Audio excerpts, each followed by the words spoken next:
കേരളത്തെ നടുക്കിയ എലത്തൂർ ട്രെയിൻ തീവെപ്പ് കേസിൽ വിചാരണ നടപടികൾ സെപ്റ്റംബർ ആദ്യവാരം ആരംഭിക്കും. കൊച്ചി NIA കോടതിയിൽ പ്രതി ഡൽഹി ഷഹീൻബാഗ് സ്വദേശി ഷാറൂഖ് സൈഫിയെ കുറ്റപത്രം വായിച്ച് കേൾപ്പിക്കും. ഷാറൂഖ് സൈഫി മാത്രമാണ് കേസിലെ പ്രതി.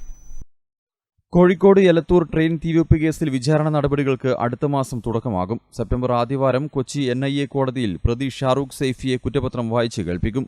ഷാറൂഖ് സൈഫി മാത്രമാണ് കേസിലെ പ്രതി. 2023 സെപ്റ്റംബറിൽ NIA കുറ്റപത്രം സമർപ്പിച്ച കേസിൽ ഈ വർഷം ജനുവരിയിലായിരുന്നു വിചാരണ ആരംഭിക്കാനിരുന്നത്. എന്നാൽ NIA കുറ്റപത്രം സമർപ്പിച്ച മറ്റു കേസുകളിൽ വിചാരണ പൂർത്തിയാകാത്തതിനാൽ ഈ കേസിലെ വിചാരണ വൈകുകയായിരുന്നു. 2023 ഏപ്രിൽ 2-നായിരുന്നു കേസിനാസ്പദമായ സംഭവം. ആലപ്പുഴ കണ്ണൂർ എക്സ്പ്രസിലെ ഒരു കമ്പാർട്ട്മെന്റിൽ കടന്നുകയറി ഷാറൂഖ് സൈഫി യാത്രക്കാരുടെ ദേഹത്ത് പെട്രോൾ ഒഴിച്ച് തീവയ്ക്കുകയായിരുന്നു. തീ പടർന്നു പിടിച്ച പരിഭ്രാന്തിയിൽ രക്ഷപ്പെടാൻ ട്രെയിനിൽ നിന്ന് ചാടിയ ഒരു കുട്ടിയടക്കം 3 പേരെ ട്രാക്കിൽ മരിച്ച നിലയിൽ കണ്ടെത്തിയിരുന്നു. 9 പേർക്ക് പൊള്ളലേൽക്കുകയും ചെയ്തു. തുടക്കത്തിൽ കേരള പോലീസ് അന്വേഷിച്ചിരുന്ന കേസ് UAPA ചുമത്തിയതോടെ NIA ഏറ്റെടുത്തു. ഷാറൂഖ് സൈഫിയുടെ സ്വദേശമായ ഡൽഹിയടക്കം 10 ഇടങ്ങളിൽ പരിശോധന നടത്തി. CCTV ദൃശ്യങ്ങളും സാക്ഷികളെയും കേന്ദ്രീകരിച്ചായിരുന്നു അന്വേഷണം.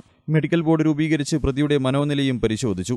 തന്നെ തിരിച്ചറിയാതിരിക്കാനാണ് ഷാറൂഖ് ആക്രമണത്തിന് കേരളം തെരഞ്ഞെടുത്തതെന്നും ജനങ്ങൾക്കിടയിൽ ഭീതിയുണ്ടാക്കിയ ശേഷം തിരികെ മടങ്ങുകയായിരുന്നു ഉദ്ദേശമെന്നും കുറ്റപത്രത്തിൽ പറയുന്നു. എലത്തൂരിൽ നടന്നത് തീവ്രവാദ പ്രവർത്തനമാണെന്നും സമൂഹമാധ്യമങ്ങളിലൂടെയാണ് ഷാറൂഖ് സൈഫി ഇതിൽ ആകൃഷ്ടനായതെന്നും കുറ്റപത്രത്തിലുണ്ട്.